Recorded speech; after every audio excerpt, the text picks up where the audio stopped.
Hi everyone, my name is Rob from JLL Fitness. We're just going to do a quick video on your questions on treadmills.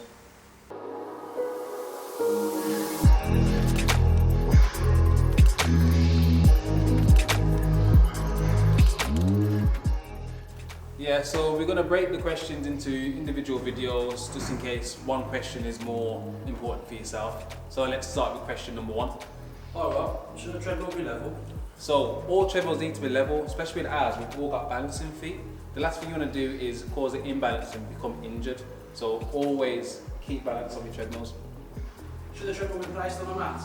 So most importantly, it all depends on your flooring. So with your flooring, you might just need a bit of sound reduced, or if you want a mat, you can just get a mat realistically. There you go. Oh, yeah, just buy a mat. So all of our equipment is available on jllfitness.co.uk. Don't forget to like, comment and share, and don't forget to use the notification bell also. Thanks.